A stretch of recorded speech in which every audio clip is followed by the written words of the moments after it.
अपनी कुटिया में बैठ करके कीर्तन गाते, पद बना बना करके रचना करते, और श्री ठाकुर जी चुपचाप खिड़की से निकल करके आते और सूरदास की कुटिया में अधर आकर के बैठ जाते और कोने में बैठ के थोड़ी पे हाथ धर के चुपचाप सुनते सूरदास जी को। एक दिन ठाकुर जी जा रहे थे राजभोग आरती के बाद, इतने में श्री जी आ गई। कहां जा रहे हो? ठाकुर जी कहीं ना ऐसे ही जा रहा हूं डोलवे। नहीं नहीं सांची बताओ कहां जा रहे हो? ठाकुर जी बोले कहीं ना एक भक्त है वहां के पास जा रहा हूं। श्री जी बोली मैं चलूंगी फिर तो। ठाकुर जी बोले श्यामा जी आप रहने दो, आप यहीं बैठो, मैं ही अकेला हो हूं। श्री जी बोली अगर मोए ना लेके गए तो मैं गुसाई जी से शिकायत कर दूंगी कि राजभोग के बाद तुम कहीं चले जाओ, और गुसाई जी खोज करो जी कहां जा मैं। ठाकुर जी बोले श्री जी आपके चरणों में प्रणाम करूं, आप मेरे संग चल दो, पर गुसाई जी तो शिकायत मत करियो मेरी, लेकिन एक बात को वचन दो। मैं बोल कहा उत्थापन आरती तो पहले आमेंगे हम दोनों वापस, मां रुकवे की मत करियो बात। आप बड़ी भोरी हो, बड़ी सहज हो, और वैष्णव चाहे कितनों दीनहीन हो, कितनों भावबार हो, वहां पे कृपा करवे की मत सोच लियो। आपको तो मन है जाए यहाँ पे सब लुटाए दूं, सब दे दूं, ऐसे मत करियो। चुपचाप जानो, चुपचाप आनो है, और मैं इशारा कर दूं तुरंत उठ के आ जाइयो। श्री जी बोले हाँ मैं आ जाऊंगी।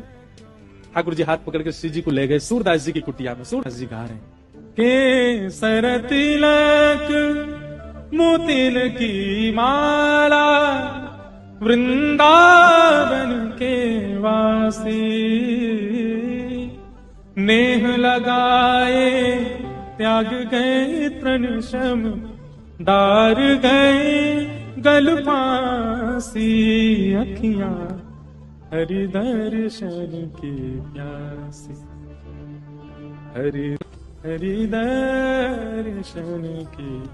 ठाकुर जी बैठ के सुन रहे हैं मंद मंद, श्री जी के नेत्रन से आंसू गिर रहे हैं। ठाकुर जी धीमे धीमे पहुंचने बोले श्यामाचू हल्ला मत करियो जी, जग जाएगो, और जगह को कहा हमें पकड़ लेगो, जान नहीं देगो, और फिर यहाँ पे कृपा कर दी तो फिर सबन पे करनी पड़ेगी, हमारे रो मत। बिल्कुल सूरदास जी ने अपनी लाठी उठाई और उठ करके अपनी कुटिया से बाहर जाने लगे। श्री जी बोली जी कहां जा रहे हो बाबा?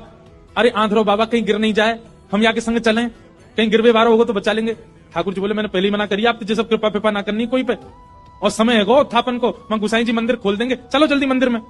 श्री जी बोली ना ना बस ये जहां जा रहा हूं वहां तक याद छोड़, यहां में फिर चल देंगे मंदिर में। ठाकुर जी बोले पहले ही मना कर रहा हूं, मत चलो मेरे संग। आ गई है जबरदस्ती, अब मां मंदिर में हम दोनों नहीं मिलेंगे तो श्री गुसाई जी बड़ी डांटेंगे। श्री जी पीछे पीछे चलन लगी। चलते चलते सूरदास जी भी वहां गए जहां गहरो गड्ढा। सूरदास जी जैसे ही गड्ढा की ओर जाने लगे, श्री जी बोली अरे देखो श्याम सुंदर जी गिर जाएगो बाबा, गड्ढा में गिर जाएगो, या के माथे में लग जाएगी, हाथ पांव में लग, या को पकड़ लो रोक लो। अब यहाँ तो किशोरी जी जा रही है बचावे, तब तक सूरदास जी कूद ही गए, और कूदते अरे भैया, अरे कन्हैया, अरे लाला, अरे भैया कोई काम को सुनना हो तो नहीं देखियो, अरे मैं आंधरो गिर गऊं कुआ में, अरे भैया मैं यहाँ से बचाई लियो। श्री जी बोले ठाकुर जी या तो इनको बाहर निकालो, नहीं तो मैं आपसे कट्टी आ जाऊंगी। ठाकुर जी बोले श्यामाचू मैं यही माने ना लेके आऊं आपको संग में, नेक में ही पिघल जाए, नेक में ही दया आ जाए आपके चित्त में ना, या को निकाल दो फिर कभी ना कहूंगी, या को बस बाहर निकाल के हम दोनों भाग जाएंगे यहाँ पे। ठाकुर जी ने ऊपर से झांक के देखी, खूब गहरो।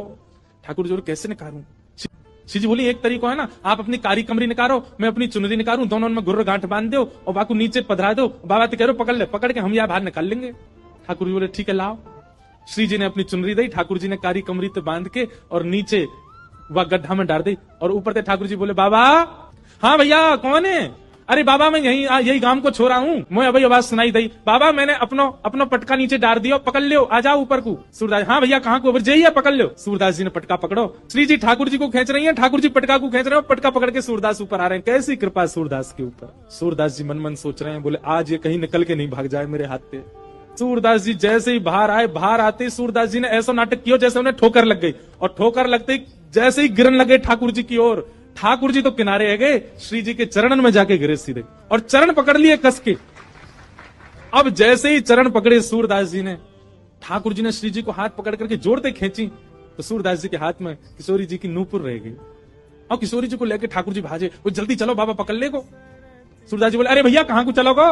अरे कौन सा? अरे भैया कौन ने निकारो में? ठाकुर जी चिल्लाते जा रहे बाबा मैया बुला रही फिर आऊंगो। थोड़ी दूर जाके श्री जी बोली ठाकुर जी मेरे एक नूपुर है, दूसरा नूपुर मिलना है रो। ठाकुर जी बोले दूसरा ले आऊंगो, अब चलो जल्दी। अरे ना वो सामान्य नहीं है, इंद्र ने समर्पित कियो, वो कौन से हाथी के दांतन से बनो भयो नूपुर है, और मेरा बड़ा प्रिय नूपुर है, मुझको तो अभी चाहिए। ठाकुर जी बोले ढूंढवे कहां जाऊं बाकू? वहीं चलो बाबा के पास ही पड़ो होगो, बाबा ने मेरे पामन में गिर गो है सके तब खुल के गिर गो हो।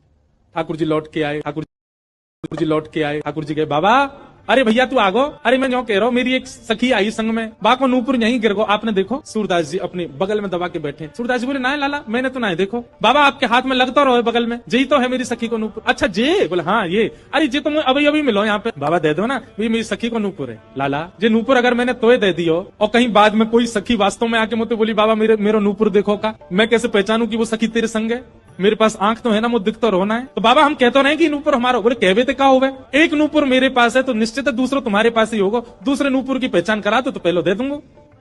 ठाकुर जी बोले पहचान कैसे होगी? बोले अपनी सखी तक है, अपने पाम आगे करेगी, मैं जैसे स्पर्श करके देख लूंगा कि हाँ ये नूपुर एक ही है तो मैं दूसरा पहना दूंगा। ठाकुर जी बोले मैं सब समझ रहा हूँ, जी बाबा पाम छुए के चक्कर में पकड़ लेगो कस के अब ना जान दूंगा, और फिर क्या करेंगे हम?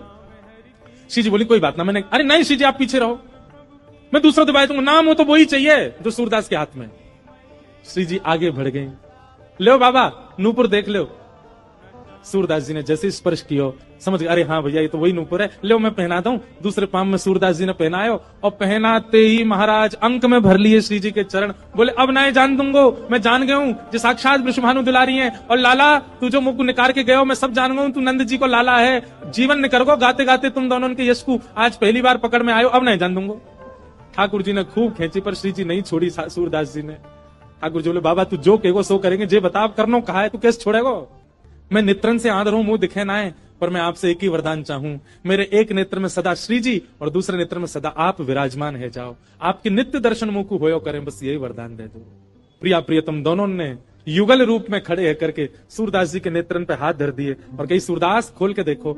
आज सूरदास जी ने पहली बार नेत्र खोले और शामा शाम के युगल प्रत्यक्ष दर्शन उनको है। फिर दोनों से प्रार्थना करिए बस एक वरदान दे दो, कहा मुझे फिर से अंधो बना दो, अब आप दोनों दिख गए, अब दुनिया में और कोई को नहीं देखना।